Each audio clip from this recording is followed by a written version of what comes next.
So what we will cover in this discussion is uh, first we will talk about the basic elements of the power electronics, semiconductor switches, the power converters, which is basically a reminder or refresher of the fundamentals of power electronics.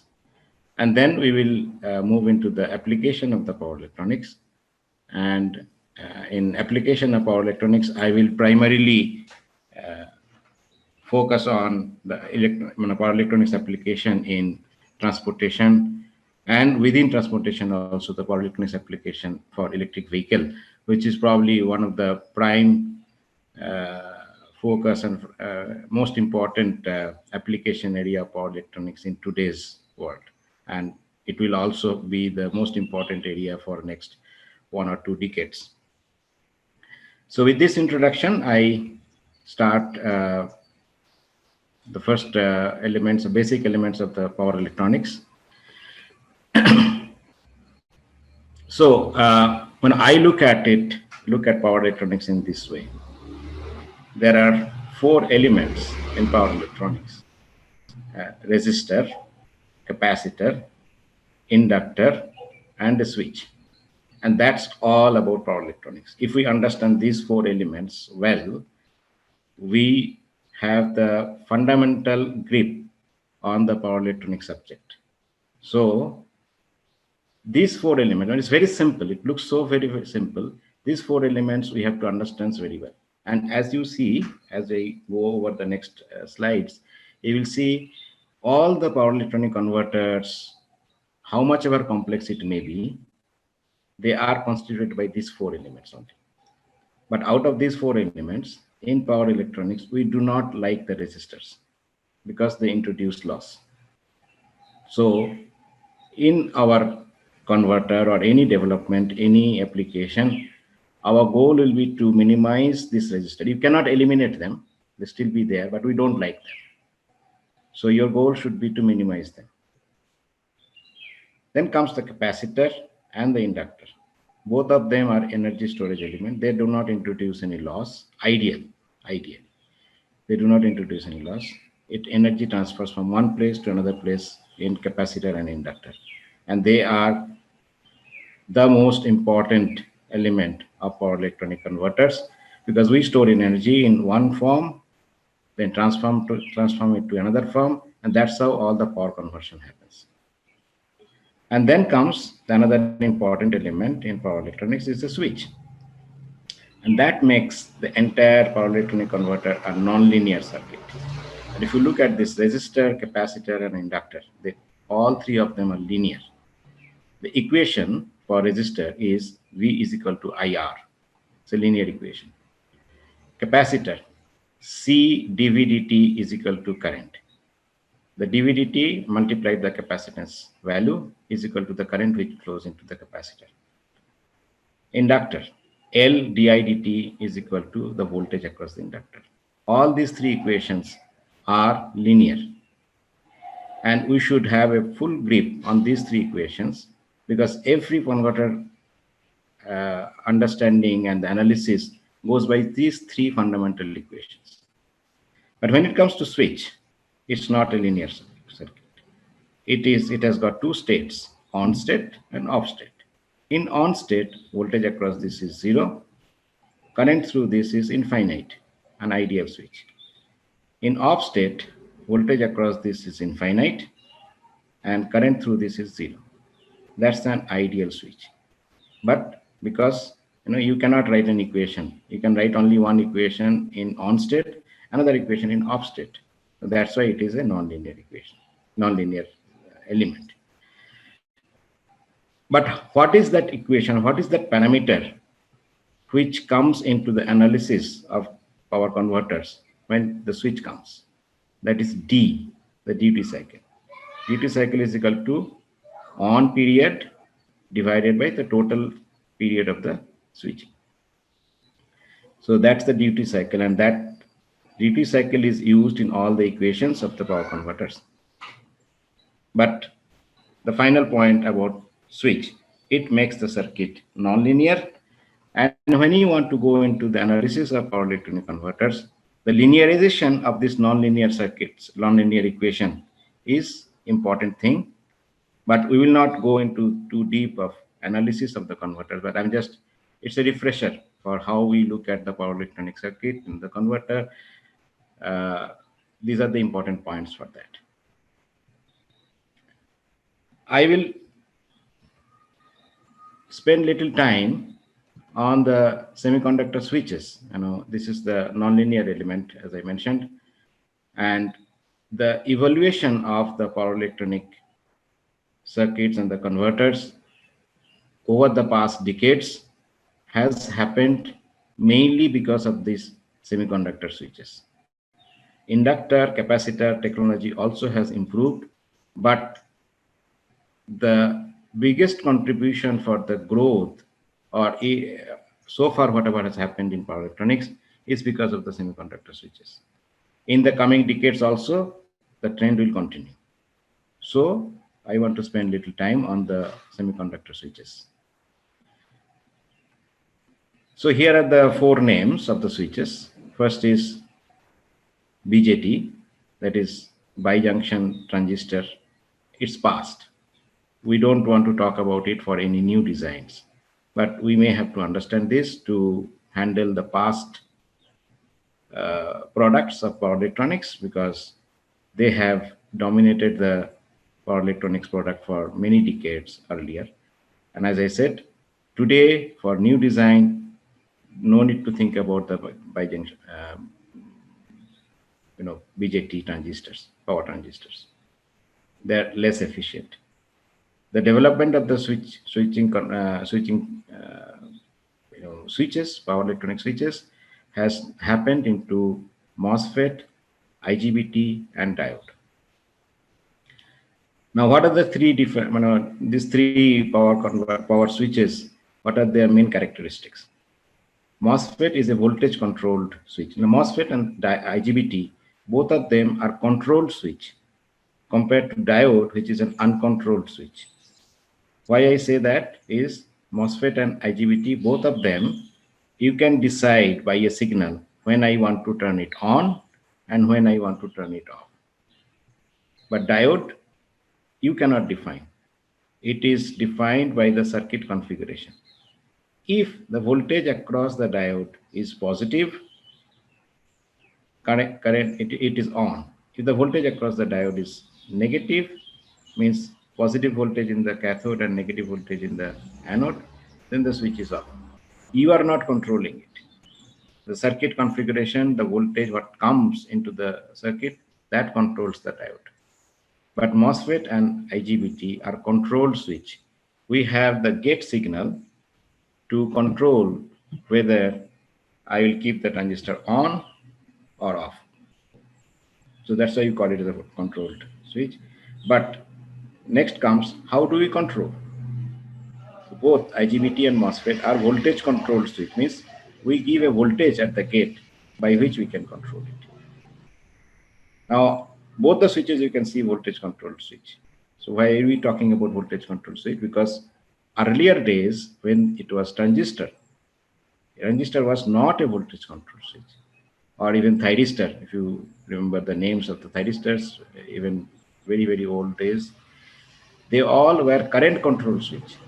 You can control the transistor or thyristor to turn it on or off by injecting a current into its base. The biggest revolution which happened in power electronic switches is MOSFET and IGBT, where you are able to control it not by current, but you are able to control it by voltage. And it's much easy to control by voltage, much lesser power you need to pump into the gate. Earlier days, this thyristor and the transistor, the gate driver circuit used to be a big circuit. But today, gate driver of MOSFET and IGBT are so simple, so small. Now, how this MOSFET and IGBT are then different? The MOSFET in the conduction side is drain to source. It's a resistive circuit. It acts like a resistor, and that's why there is a parameter called RDS on, drain to source, during on time. Whereas In IGBT, the conduction side acts like a transistor, that old BJT, which has got a collector and emitter, and there is a fixed voltage, not absolutely fixed, but it is very less variation with respect to the current happens between the collector and emitter, which is called VCE SAT, the saturation voltage. This is the biggest difference between IGBT and MOSFET. MOSFET, the conduction side acts like a resistor and defined by RDS on. IGBT in the conduction side acts like a transistor and it is defined by VCE SAT.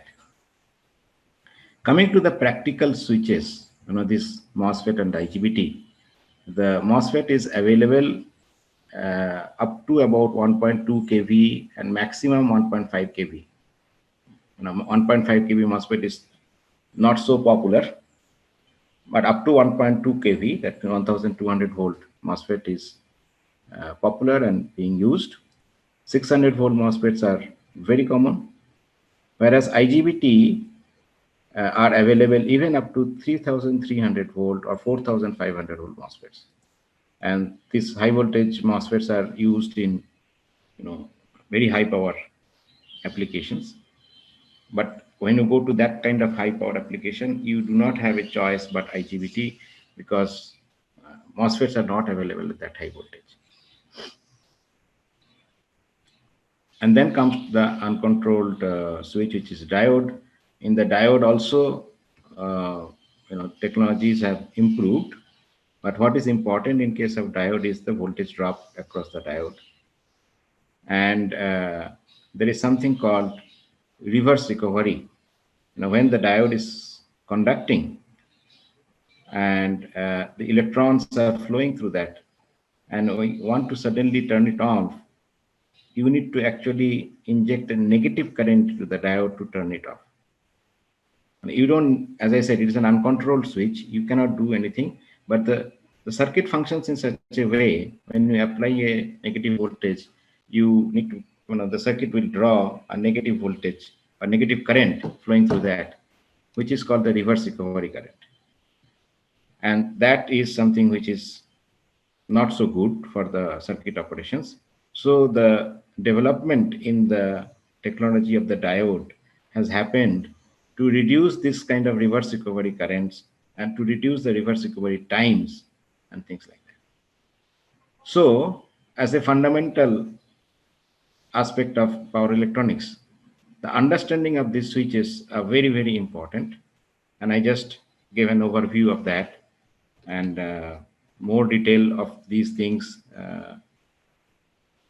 is not in the scope of today's discussion, but I just wanted to say that this is very important understanding which is required for having a good control on the power electronic converters.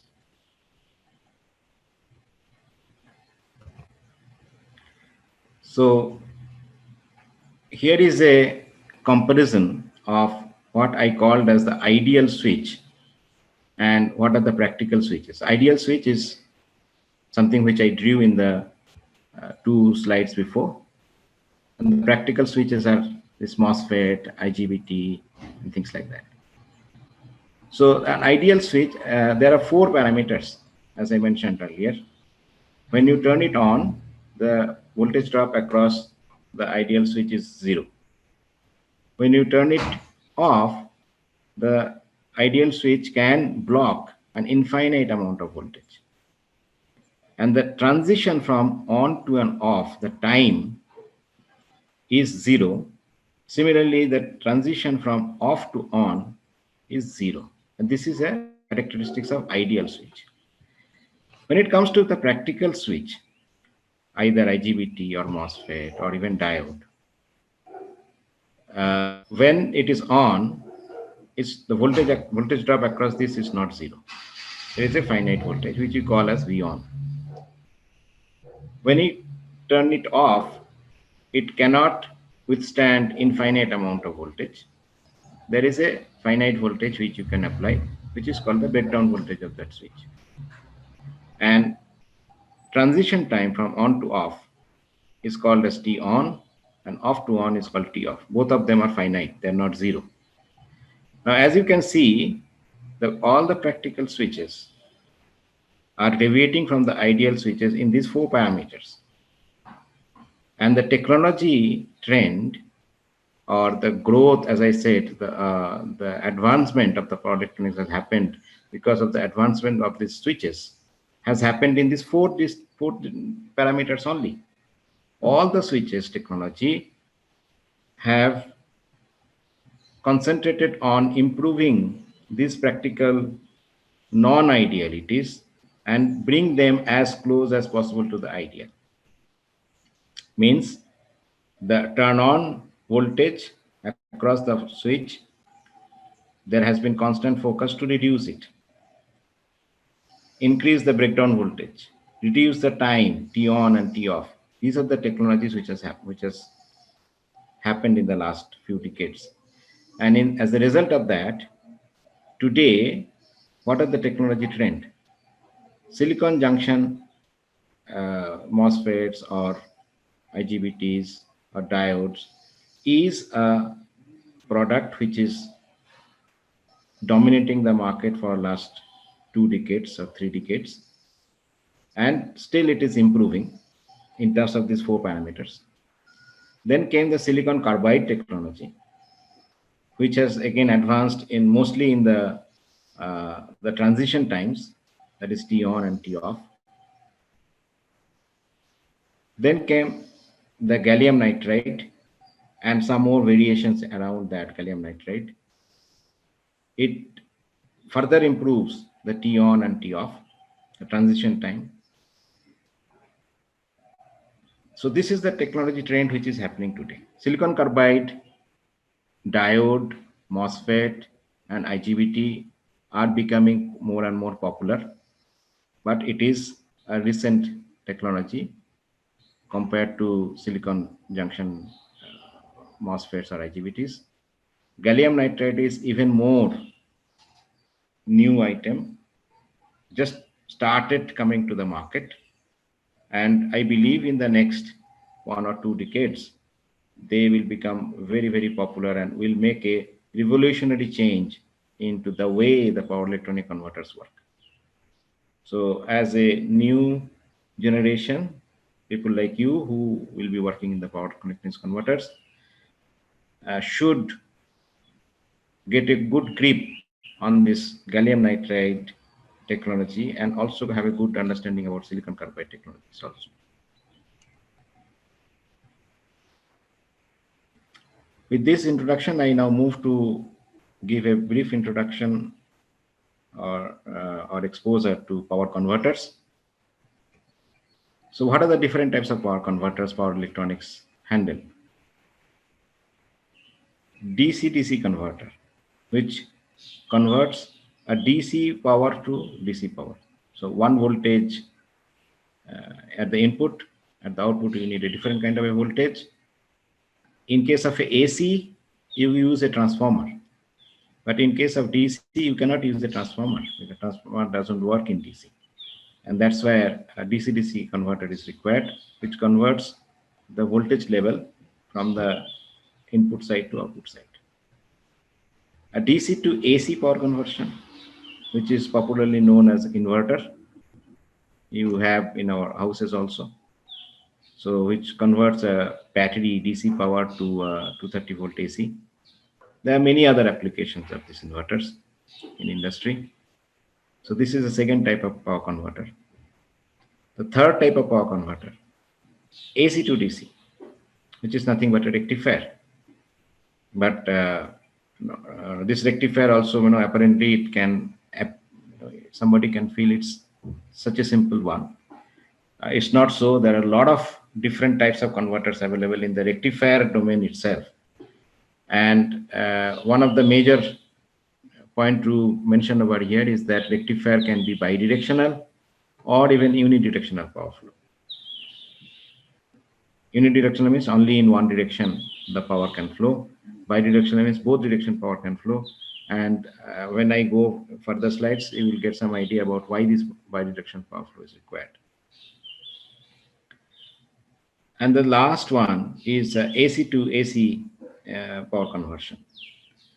Now, this is something which is probably not very popularly known, but there is a converter called matrix converter. It has not become very popular, but a lot of research has happened in this domain. There are practical converters available, but not as popular as the other ones. Here in matrix converter, you can directly convert AC to another AC, one AC voltage to another AC voltage. You might ask a question, why do I need this? I can have a transformer to do that, AC to AC power conversion. But there are reasons, transformer becomes very bulky, depending upon the frequency of operation. But AC to AC power conversion, you can do without making it too bulky. Another reason this AC to AC converter you need to have without a transformer is that in a transformer, you cannot change the frequency. But in a AC to AC power conversion, with matrix converter, your input can be 230 volt or 415 volt, three phase, 50 hertz AC. In the output, you can provide anywhere from 0 volt to, let's say, 415 volt again, but with a frequency variation from 0, which is equal to DC, to as high as probably 100 hertz. So you can change the frequency at the output also, which you cannot do using a normal transformer. So that is how the AC to AC power conversion is used. And but in terms of the popularity, it has not gained much because of a lot of complexity of the of making this matrix converter practically working.